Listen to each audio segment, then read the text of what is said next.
right? I Kansas City area. Yeah, I'm in Kansas City. That's right, home of the Chiefs. Hey, we're big Chiefs fans, actually. I'm from Northwest Arkansas. My Oh, wife's okay. actually from Springfield, Missouri. So we're actually big Chiefs fans. So I Uh, actually have a lot of yeah, friends there. yeah. I make a joke that Patrick Mahomes is 15 minutes up the road from me, which is true. That is a true fact. But have I ever seen Patrick Mahomes in the wild? No. Have I Okay. seen Taylor Swift in the wild? No. But I still tell people like, oh yeah, she's like basically my neighbor now. I guess Yeah. Go the she's not. same. We Yeah. go to Whole Foods. She's Yep. there. Yep. Yep. Yep. Yep. No, that's awesome. But Rihanna, no, I was telling you, it's so cool to have you on the Books for Guys podcast, as you're really the first person that I've talked to that specifically in the cybersecurity space. I've talked to doctors, former athletes, entrepreneurs, business leaders, authors, obviously, but no one that's in cyber, which I'm shocked because it's such a, I don't, it's a, it's an area that it's very important, Yeah. and so I'm curious, my first question for you, honestly, is just what led you to going down this path? And before you answer that, I want people to know, like, you're very, like, you're deep into this. You've been in cyber for 8, 9 years now. Yeah. You're a public speaker on it, professor on it, your YouTube channel. I checked out your website. Like you're in cyber. Yeah, I'm in it, hosting conferences, I'm writing 2 books right now on the side, like, it's just I always tell people when you find something that makes you want to do better for your community, like, that is your talent, that's your niche, and, like, especially with cyber, you find people that is literally what they live and breathe in, and, work-life balance, of course, I have dedicated days where I turn my phone off, and that's for my family, and that's so important because that truly does matter, but tech is a very fast-growing world, and if you don't stay on top of it, oh my goodness, you're behind it, and so one of the things, like and we'll kind of go into this, but, like, one of the things that I really wanted to do was, how can I inspire people to think like this? Because it's not all just highly intelligent, people sitting at a computer all day and as I'm wearing a hoodie, but, like, in hoodies in the dark. Mm. But Some days can be like that. yeah, and, like, I there should definitely be a human element to things that are going on, and I really wanted to start with my community, and then it went to an international scale overnight, it felt like, and if you asked me the 9 years ago when I first started what I would be doing the day, I'd be like, "No, bro, you're you're crazy. No way." Yeah. But what like like high school class, like what So piqued your interest? my gosh. So I live and grew up in the Kansas City area. I actually lived in a pretty small town. I go back every once in a while. I try not to go too often, mostly because like the fastest speed limit in the area is like 30 miles an hour. And I like once you live in the city and like slow is 45 unless you're in a school Uh, zone, it's just like, oh gosh, what are we doing here? I don't know how I grew up like this, but I grew up on acreage. It wasn't anything fancy. It was like your typical rural Missouri area. I always joked that my town had more cows than people itself. And, talking about STEM and tech, like that wasn't really a topic. And I go and talk to like Girl Scouts, Boy Scouts, youth groups, yeah. schools, you name it. And one of the things that I always tell them, I was like, my STEM class was building Legos. Yeah. Like we sat down and build Legos. That was my engineering class.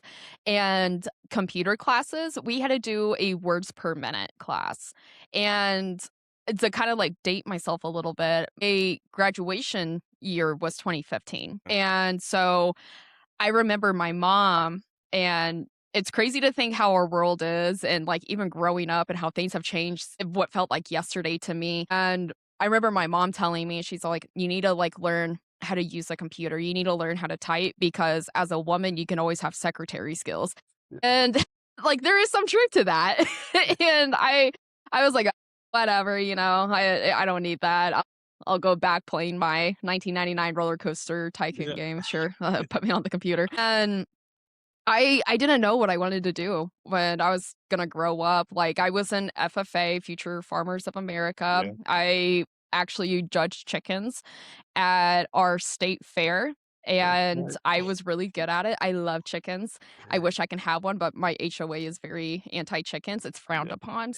Whatever, different problems for different things. But when I was 16 years old, I still was trying to figure out how to drive on a highway and stuff like that. My town didn't have a stoplight. It kind of like span how this how my life was. And at 16, my parents they came up to me and they're like, "Hey, you're 16." I was like, "Yeah, isn't that great? I have a driver's license. I'm driving this 1992 vehicle sitting in the driveway." Like, I am a cool kid. Like, I'm listening to my EDM music on volume 20 and you can't tell me no. And they're like, "Okay, cool, but what are you going to do when you grow up?" And I was like, I don't know. Like, why are you guys asking me this?" And they're like, "Well, 18, you're an adult. You need to start figuring life out." And I was like, "Oh, that sucks." Wow. You know? That's kind of a bombshell, and they're like, "Well, you need to figure out what you're gonna do because you need to, like, start thinking about your future," and I was like, "I don't wanna do that," and coincidentally, my high school, even though we didn't have STEM classes or anything like that, we had career day, and a lot of the times, the people they would bring in were, like, teachers, because they're the kids' parents. We had one guy come in, and he talked about agriculture, selling corn, just things like that, or just nothing that, like, really piqued my interest. Yeah. I didn't wanna be a nurse. I thought that was boring for some reason. I don't know. I think it's cool now. Like, knowing what nurses do now, that's pretty cool. At 16, I didn't care. And then I was like, I definitely don't wanna be a teacher. Like, I wanna leave school and not be in it every day. Bless the teachers that are out there. I don't know how they do it. I don't Yeah. Teenagers are scary. Teenagers are so scary. And so there was one guy there. He was a state highway patrolman, and he really stood out to me. Not the fact like he had this awesome sports car and he let me sit in it, but the fact that he was so passionate for wanting to like be in his community, and thinking about that at how young of an age I was, that stayed with me. And he was just so like, everything I do is back to my community. Everything I do is so that way my kids can grow up and have like a better tomorrow because I know I did my job. And I was like, wow, this guy's cool. He drives fast and he's excited about his job. Okay, well, I want to be a highway patrolman. So I went home and we were having dinner, and you can't really see me on the camera, but I'm super small. I'm 5'2" on a good day. The older I'm getting, the smaller I am. Or And I'm a tiny person. And so I came home and I was like, "Hey, I figured out what I want to do when I grow up." And my parents were like, "Oh, how exciting. What do you want to do?" And I was like, "I'm going to be a state highway patrolman." And they're like, "Why?" And I was like, "They have a cool car and I get to chase guys off a highway. How fun." And of course, like my dad, oh my God, my dad, I'm the youngest. And so he's just like, yeah, like he wasn't going to say anything. And I have like, there's no boys in my family. All the boys are married in, so like everyone's a girl dad in the family. And of course, like he's just like, "Oh, like no, no, you're." And my mom's like, "Oh, she's fine. Like if that's what she wants to do, you need to be support like a good mom." And so they're like, "Okay, well, if this is what you really want to do, how are you going to go to get there?" And I was like, "There's a second part to this yeah. one big question." And I remember I went to my high school counselor, and she was absolutely amazing. She was full of resources on like post high school. And I hear very like bad experiences with school counselors and like post graduation. She was not like that. She was absolutely amazing. She had a daughter that graduated a few years before me. So it was all fresh in her head. And I went to her. I'm now 17, so going into the like You got 1 year the left. following year, yeah. And, I was supposed to graduate that year or something like that. It's a blur, but I walked in and I was like, "Hey, I really wanna do state highway patrolman. What do I need to do? Like, do I need to, like, go lift weights? Do I need to go, like, take a running test? Like, I don't smoke. Like, what do I do?" And she was like, "Well, like, police academy, you need to be 21. You're not 21." And I was like, "Yeah, that sucks." And she's like, "But have you thought about going to college?" And I was like, I don't know. Like, that sounds expensive.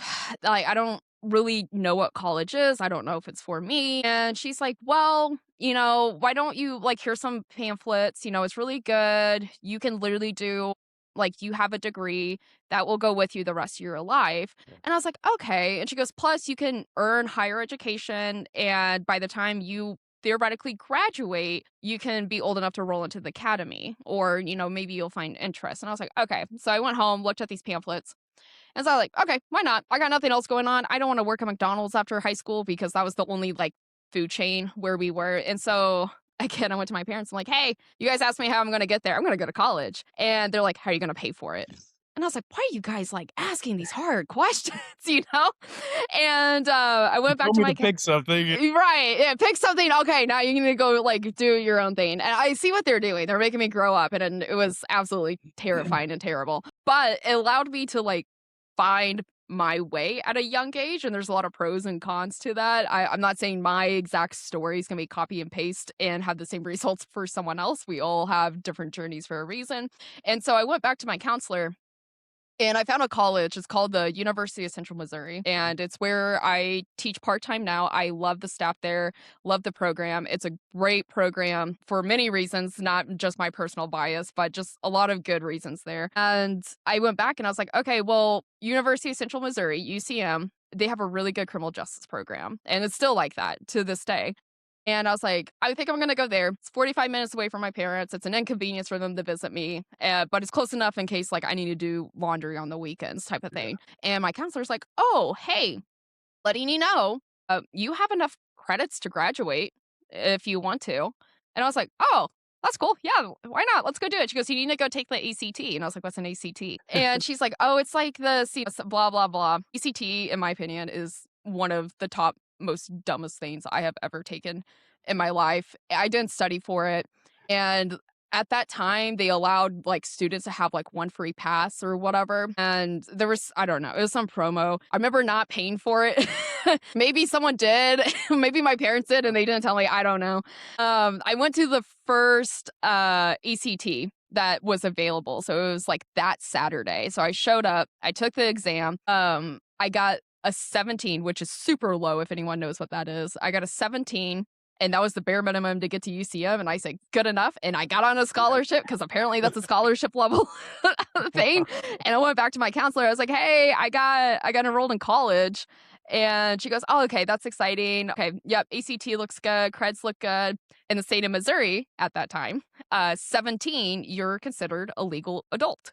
And so I did not need my parents' signature to allow me to graduate early from high school. And so I had enrolled in college. I signed my paper away. I was done with school. January, I believe 9th or whatever it was, 2015, that's when I showed up to my classes. And so I remember going home and I told my parents and I was like, hey, I got accepted into college. And they're like, oh, wow, that's so wonderful. And I was like, yeah, I'm going to need help with like financial aid and whatever. And I was like, oh, by the way, I graduated high school. And they're like, what? And I was I'll like, leave tomorrow. yeah, I was like, yeah, whatever, I remember they were like, what do you mean? And I was like, yeah, apparently you could just sign a paper and you're done with school. Like, I didn't know that was a thing. Yeah. They're like, did you drop out? And I was like, no, I graduated. I did better than what you're supposed to do. I was like, you guys were going to ask me like how I'm going to like graduate high school. So I just did it, Yeah. Long story short, I showed up. I started taking my criminal justice classes. I hated it. Yeah. Absolutely hated it. And it was very textbook study. It was like, this is the law, this wasn't. And I played a defense attorney for one of my classes, and some guy, he had alcohol and ran over a neighbor's dog, and he refused to pay for like the vet bill. It was something super dumb. And I was like, I looked at my teacher and I was supposed to defend the guy saying that he wasn't drunk. And I looked at my teacher and I was like, this program isn't for me. And I walked out of that room. And I did not go back to that class. And I changed my major. And I was super into bodybuilding in my younger 20s. And I was like trying to get fit for competitions and stuff like that. And I was like, oh my goodness, I'm going to go to physical therapy. Like, that is my calling. I love knowing about muscles and workout routines. Like, this is something I enjoy because, again, it's my money, it's my time. Yeah. And I go back to the highway patrolman who was super excited, super passionate. I kept thinking, what am I excited and passionate about? Definitely was not criminal justice anymore. That is not my passion. That I learned very fast. And I took anatomy, and I hated anatomy. Yeah. I was like, why would anyone find joy in studying any of these things? I was like, this is so like, I'm going crazy just looking at this photo of a head. I don't even care. Like, why do I care about this? And I was like, well, I should care because of XYZ. And I was like, I can't, like, I literally could not study. And it was becoming frustrating for me because I just like the things that they talked about, I enjoyed learning, I enjoyed school, but I just couldn't like find motivation to really care about what I was investing my time in. And one semester, I was taking an 8 a.m. Python programming class. And that was the first time I've had any programming experience. I had to have it for a university elective credit for technology. And I took it and I was like, oh my gosh. I was like, I love this. Like, sign me up. I don't know anything about computers, but I love this. And I realized it was the type of thinking. I am not a person that, would follow the main quest in a video game. I like to do all the side quests before I get to the main quest, or even like problem solving. I always like to find different ways to solve like my math problems when I was in high school, or color things like my way, not the instructions, because I wanted to see what else would happen. So I was very curious. And it's probably because I grew up reading Nancy Drew, honestly. But I loved it. I loved how I could just study. It could be my own thought, my own creative outlet. And I switched to computer science, and eventually UCM rolled out cybersecurity. And so I was one of the first graduates out of there. There was Wow. a handful of females, which was super awesome. We are a very close-knit group still to this day, and we mentor a lot of young women out there. And it's just really positive. We started the university's first hacking league, so students can go get experience. There's a lot of study groups. It's a lot of really cool things that are happening now. And especially being a part time faculty member and just seeing this next generation coming through on where it started when I went through that program is just wow. Just like it's so cool. And so eventually I got out there. I started networking. That was one of the big things that I've always been told was you need to go network. You can spam resumes, especially in today's world. You got to know someone. And I eventually landed my first job and eventually tumbled my way into what I'm doing today. So, Yeah. That's so awesome. You brought up a good point because I was kind of telling you who I work for, and I'm in the yeah, recruiting space, and there's not a lot of females, or no, there's still not. There's more that are getting into the space. I remember recruiting like 7 years ago, and they'd be yeah. like, "We need a woman here." Like, there's like, where are they? And I'm like, I don't know. We got to talk to the colleges, like where are they? Where are the programs Y- at and all that? So it's so cool that you talk about that though. Is there was only a few of you, yeah, and you probably see there's more and more now, but yeah. I'm glad you brought that up because as a recruiter, I remember being asked specifically like, "Hey, is there a female that can No, no, join?" the answer is no. And Yeah. I will say, like, it definitely helps. I feel like my generation, or even like probably prior to me, it took a few for us to be okay being vocal in a room or Yeah. being vocal at a conference, being like, hey, these are the uncomfortable things you're gonna have to experience as a female, but this is what you can do to overcome it. And there's been times in my career where like we'd be in a very technical meeting and I've had someone look over and they're like, "Are you taking notes on this?" And I would just hit record on the meeting. I'd be like, "Yep, I got you, bro." Yeah. And it's just some of the things that like, was it malicious? No, Yeah. but it's just like another thing that you have to like protect about yourself to make you feel like you're an equal and things like that. And just being around, I feel like that's one of the cool things about cybersecurity is how collaborative everyone is in this community, and everyone just wants to support each other. And especially like the women in this field, I've for the most part, of course, like there's always one in the bunch, right? But for like most part, even the men, like it's just such a woman promoted industry. And it's so cool, especially seeing like the next generation. Or like sometimes I'll go and check my LinkedIn and I'll get a message and they're like, hey, you don't know me, but I've been following you. And like you were a huge inspiration. And now I'm running a nonprofit. Now I'm like building a chapter. Now I'm doing this because like you weren't afraid to do it. And I was like, well, hold a second. Like, I was afraid,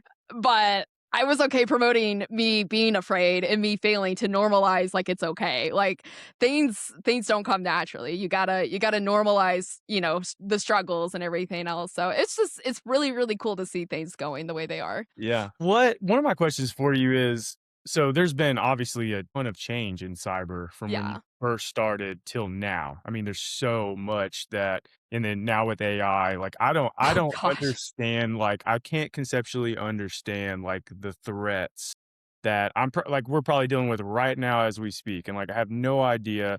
I went to a conference one time and someone there, it was really cool. They were showing us like how the dark web works. Oh yeah. They were like, "What do you wanna know?" And it was just like, they could pull up any bit of Yeah. information that they wanted, my credit card number, like, where Yeah. I've lived 20 years, like, it was so insane what they could Yeah. do, and that's when I got, like, super interested in just, I mean, I not like you, but, like, I was like, "Oh, this is legit scary." Like, people in the wrong Yeah. hands can do so much damage. But what are just some of the things that, I don't know, that people like me don't know that would find very interesting about the cybersecurity space? Yeah. For the sake of time, I will just focus on one that everyone could probably relate to.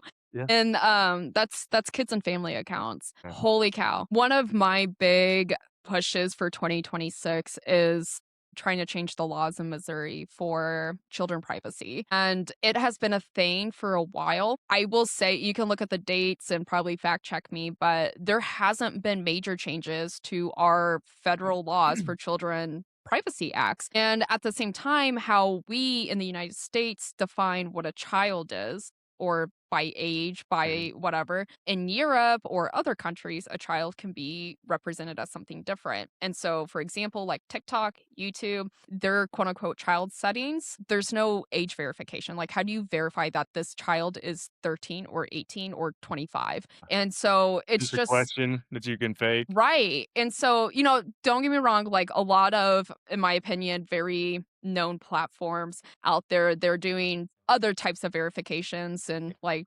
whether it's through phone number, age, and stuff like that. And I always get a little giggle. Recently, TikTok's been promoting a lot of their "We are secure, we take child privacy serious, we do this and this," when, like, their platform, in my opinion, is probably one of the most exploited, child predator platforms next to Roblox, in my opinion. And what parents are also not thinking is that these videos eventually will end up public. Like, you can't stop someone screen recording a video of your child.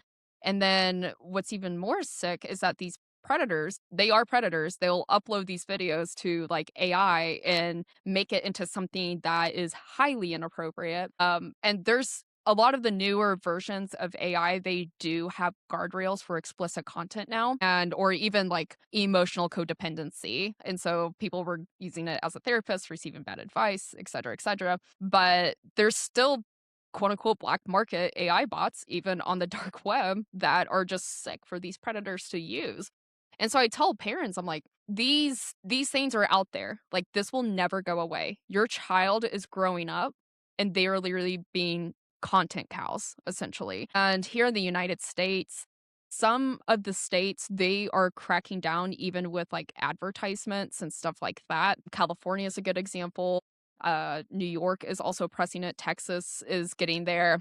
It's But so hard to, like, yeah, put it back in the box though when it's out, but yep, it grew so fast, like, all the capabilities, I yep, feel like, and that was kinda one of my other questions for you is, like, how exactly can you stop it at this yeah. point? Like, obviously, you can set laws and, like, really try to limit Laws. the damage, but So a lot of and I always tell people to like actually look up privacy settings on the yeah. phone. And this is one of the big things that federal laws in the United States do not do, especially with child accounts. And it's just sick, in my opinion. But they have data sharing enabled automatically in the Mhm. settings of a child's account. Roblox, for example, you can still be 13 on the platform, but like you can still talk to someone who's older.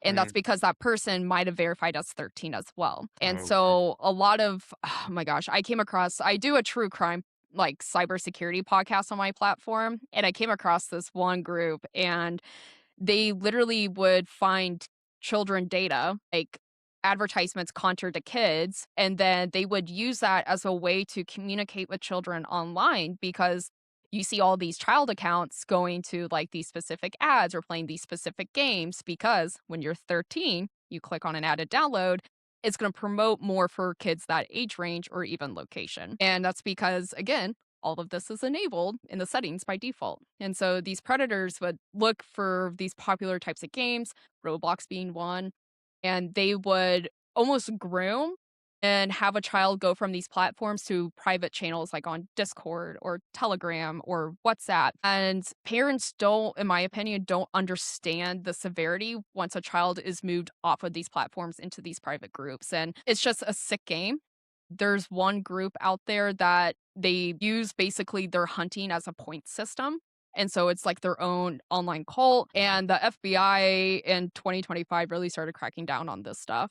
And once you kind of start researching it, it's just like, oh my gosh, like this is sick. Yeah. And it's That's really, just really like sick. one small thing that's Yeah. going on out there that's just It's just one small thing. And yeah. so I guess like the biggest takeaway with like parents that I really try to promote is one, go in the settings, remove data sharing right now. Another thing is have conversations with your kids. Like tell them the dangers of moving off platforms, the dangers of sharing explicit photos and stuff like this. Be careful what you post. And lucky for me, I say lucky loosely. There's some really embarrassing Instagram photos out there that my friends had screenshotted and reposted.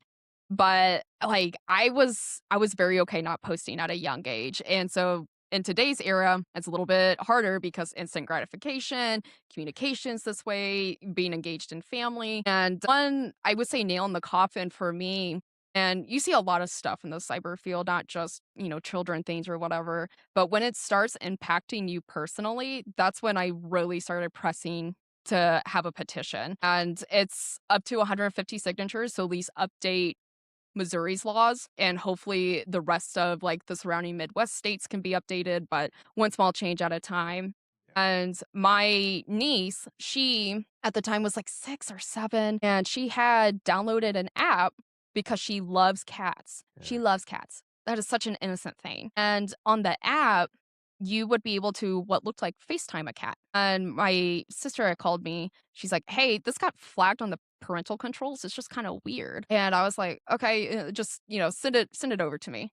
Like the link for the download. And she goes, "Okay." And after looking into this app, it had fake reviews. Like accounts were created on Amazon, wrote the review, and that was only the review that account ever created. And then it would flood all of these positive reviews would flood the real ones, which Mhm. were talking about how dangerous this app is, how this is not okay. And after looking at the mechanics of this app, there was no data privacy, a policy on how the data was collected, used, how it was stored, how it was shared. It required video feed. Mhm. So, what are they doing with that video that Right. they're recording?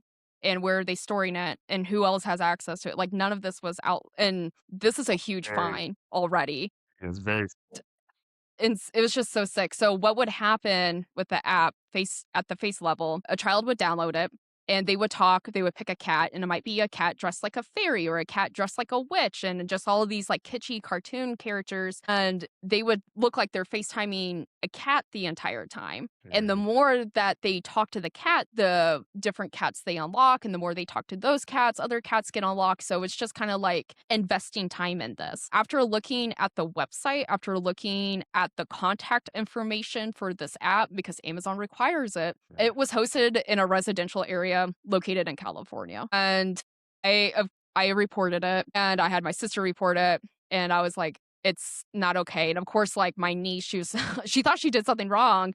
Yeah. And I was like, it's like if you go into Walmart and you ask a stranger if they wanna come back to your house to play Barbies, would you want that? And she goes, "No." I was like, Yeah. "That's kinda what that is." And I was like, "Except it's virtual. You don't really see the person, but you're inviting them to come to your house." And she goes, "I don't want that." And I was like, That's what we're talking about." She goes, Yeah. "Oh," so it's just absolutely wild. It's and like the fact that happened to me personally, I was like, absolutely not. And it's because she enjoyed cat games. She enjoyed cat videos. All of this data got her to promote this game. And that's how she ended up finding it. that really hit home for me, and I was like, "No, I gotta do something in my community." So I already started putting petitions out, writing letters to my local congressman, just anything I can to get visibility on this, Yeah. and I've made some very out there YouTube videos of what happens to this because I would say the average person doesn't understand why this is important. Yeah. And when you see it firsthand, you're like, I can't imagine this happening to a family where they don't have a technical resource like this. Yeah. Well, I'm glad you shared this specific scenario when talking about issues out there Yeah, because I think a lot of us, like you say, like we're even parents with kids, like you're caught up in work and you yeah, hear about like, okay, you're worried about the company getting cyber attacked, losing some money. Like, you don't really think of the severity of what's going on with children in yeah. this day and age because they have access to so much more than we had. And we're dumb. Like we barely can keep up with new updates and kids are so smart. Like they this stuff's normal to them. So Yeah, they, figure it out on the fly, but they don't maybe necessarily understand the implications and the yeah, bad things behind it. And so I'm really glad that that's something you're so passionate about. And it's so cool that you talk about like your community focus yeah, on like why you're doing all of this because I don't know. I feel like a lot of people I work with or people I talk to, like that's not their main reason to be in cyber. Like they're just like, oh, it's awesome. Like I can do all this cool stuff. But I've never heard anyone really say like, hey, I'm trying to like make a difference yeah, for my community with this. Like it's important. Like we've got to battle back on some of this stuff that's going on. And so just really cool for you. I mean, that's a totally bad term, but like it's really refreshing, I guess, to hear yeah, someone have that as their why to yeah, what they're doing in the space. So it's really cool. yeah. And again, I said this earlier in the recording, but like me going out there and promoting things that I'm doing, and don't get me wrong, like I've had, like, a cease and desist a few times with things that I'm doing, and I've had to point out, like, "Hey, I don't mind taking down some of the things I'm posting, but I need you guys to make sure what your legal team is saying, like, it's correct because here's some screenshots of things that I found on your behalf that I did not share publicly," and then, like, the cease and desist would magically disappear type of thing, Interesting. and Yeah. but, like and I've had hate emails too. I've I had was gonna ask, emails. like, are there Yeah. things that scare you doing what you do? Like, Like, me personally, no, I'm not super scared. There's been a few times where because I go to, like, public speaking events and, I try again, go out to my community, and, there's been a few times where I've had aggressive people that didn't really like what I was saying, but there's been enough, I would say, supporting people around me that I was able to, like, feel a little more comfortable and whatnot, and of course, I don't know, I like, not to speak high of myself, but, like, I appreciate everyone's opinions as much as I can. Of course, everyone hides behind a screen. I've had, people comment some really nasty stuff on my YouTube videos or even, like, I have a Discord channel. There's been some really nasty messages on Discord to me yeah. about basically I'm leading, like, this internet cult down a wrong road, and I was like, "I'm pretty sure I'm promoting awareness around internet cults, so thank you for watching my content and taking something away, I guess." Oh, But, like, at the same time and I go and talk about my struggles, I go and talk about things, like, even with my petition, right? I've had a lot of hate with that, but I hope it inspires someone else out there to really pursue what they think is right, and I am a true believer that if doing the right thing was easy, everyone would be doing it, and people that are heroes or people that are community advocates, like, they don't let that phase them, and they really know what they're trying to achieve, and that's something I absolutely keep in the back of my head. It also helps, that I have a lot of free time right now, so well, to transition this to a little bit of a different topic, you threw something on me I actually wasn't aware of. You said you were 2 books. I had an amazing opportunity, to start working on a technical book with cybersecurity. I won't go into super many details because it's not public yet, but the fact that I'm getting out there at that level, like, that's incredible, and I'm so grateful for, like, the people that reached out to me for that opportunity. It's a signed deal. It's with an actual like publisher. And then one of the things I wanted to do was create a sci-fi book. I am a huge, huge bookworm. I've always Cool. loved sci-fi, whatever, Star Wars, Star Trek, you name it. I have not seen Lord of the Rings, but I'm at this point in my life where seeing I haven't seen Lord of the Rings is kind of a flex almost because people are like, Yeah, watch "What?" out. Yeah, like, "What?" And I'm just like, "Okay, calm You've gone calm this down." long. Yeah, like, calm down. "Well, we need to watch it." "Okay, we'll watch it." And Yeah. yeah, then things happen. But that one has been it's been ongoing. I've had this is just me. I'm such a perfectionist, or if things don't make sense to me, I'm one to, like, scrap a huge section rather than just, like, fix what I have, and it gets me really excited, and I go full force at it, and then I burn myself out, and then I'm like, "Okay, I need to pause on it. I'll come back to it later." And we'll go from there. So I'm really excited about that one. I'm really wanting to drop it soon, but with that publishing deal coming on my plate, it's kind of had a back burn for a little bit. So it was Yeah. really, really, really exciting. I'm looking forward to it. Well, super cool. I mean, you're on the Books for Guys podcast. You've got books that you're writing. Because I was gonna say, like, if you haven't started to write one, which I was kind of assuming you might Yeah. be, I was gonna say, like, with all that you're doing, a book is somewhere in your future, I'm Yeah. sure, and it already is. So that's Yeah. really cool. It was not on my bucket list, but you know what? Like, it's an opportunity and it's an area I've never explored or had experience in. And I'm like, all right, let's figure this out. This is gonna be fun. Yeah, yeah. Well, when they do get published, we'll have to have you back on so we can specifically talk about the books and we can get them spotlighted for you. So that would be such a cool That'd be thing. awesome. Yeah, Yeah, yeah, it's been fun on here. It's great talking to you, Chris. yeah. No, for sure. And one more question for Yeah. you, because as we're talking about your book, you said it wasn't a goal of to write a book, and you probably never in your dreams thought that you'd be, a published author is what you will be Yeah. when those come out. Your just process of writing, how do you, I guess, like structure time to actually sit down Mhm. and put what you need to together while also, being very busy trying to, protect the community and, Right. do all of that?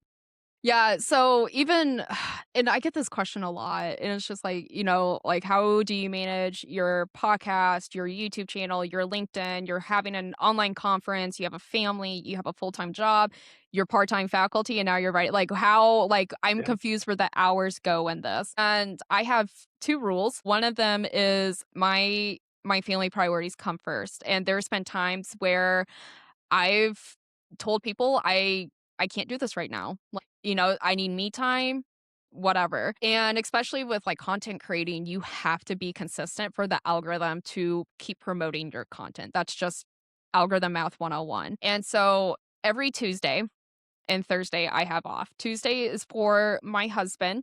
That is him and I's night, and we like to go out to eat. That's the one time in the week we will go out, and sometimes it's to a Taco Bell, maybe it's, like, at an Applebee's or Chili's type of vibe, maybe it's a really nice restaurant, and just having quality time spending with each other and talking about our goals. Where do we see each other in 5 years? What are things that we're struggling on? Because my husband, he is my backbone. And if I'm having a poor time, I need someone to help support me to make sure I'm on my feet.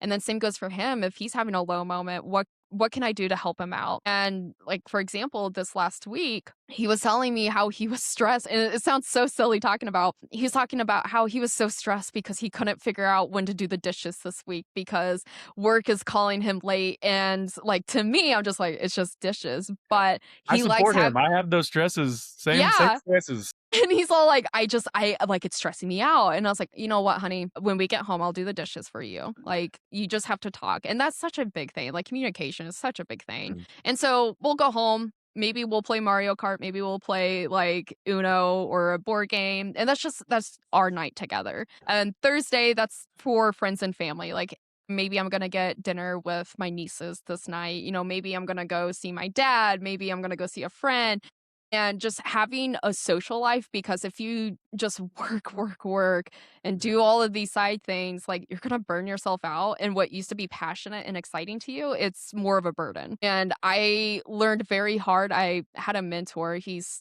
passed away now, but he told me, he's all like, "Your hobbies cannot be work." And I was Yeah. like, "That's a dumb rule. I have high energy. I can do whatever I want." I And he's love all like, my work so much. yeah, and then, when he was dying, he had brain cancer. I went to go say my goodbyes to him, and the first words he saw me, and he couldn't talk because he was in so much pain, and I walked in, I was like, "You made me very upset."